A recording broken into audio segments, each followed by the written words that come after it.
I'm back in the apiary with the master beekeeper Ivy, and today we're going to learn how to remove burr comb.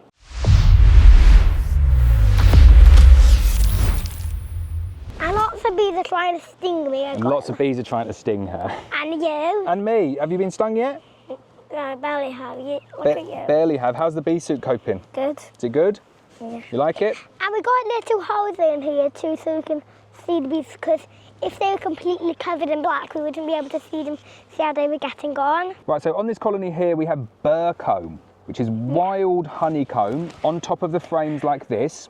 And this is not good for the colony of bees. Do you know why it's not good? Why is it not good, Ives? Because the wasps are also trying to steal the honey. Because the wasps will come and try and steal the honey. Good, that's a good idea. The actual reason why it's not good is there is a thing called bee space. And if you don't get rid of all of this burr comb, they stick the frames together, which means that it's very difficult to do your inspections. So we need someone to help remove this burr comb.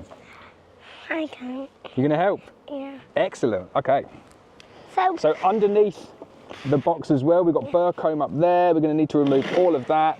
So all we're going to use is a hive tool. If you've got a smoker, you can blow the bees down, but if you just give them like a little bit of a shake as well, you can do that. And then we're just going to scrape the frames like this. And it can be a little bit tricky, but you just need to get every little bit of comb off like that. And sometimes the wasp, we don't want that on it, because it also might make the bees not well, really. Will it make the bees not well?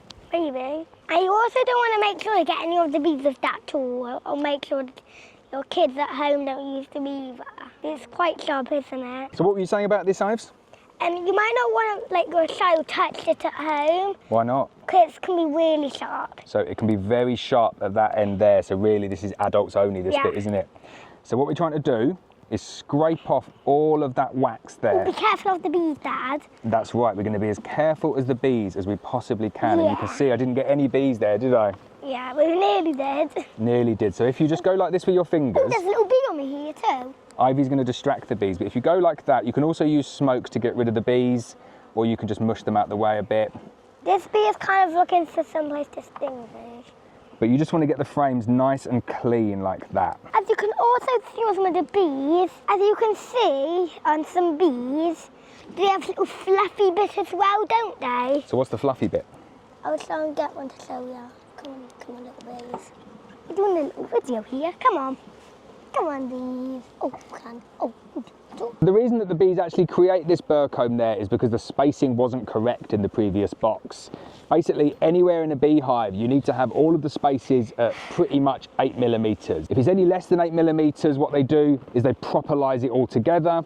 And if it's any more than 8mm, they fill the gap with burr comb to create an 8mm gap.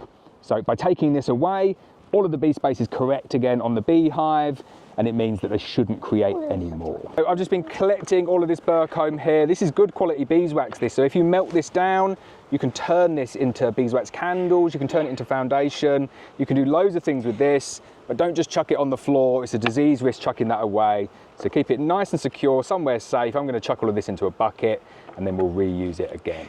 Now I've got loads of burr comb on this side of here as well. Just gonna try and get the bees off it with a little tap. Oh, you doing big taps, not little taps. Well, why were you doing big taps then? So just getting the bees off there now.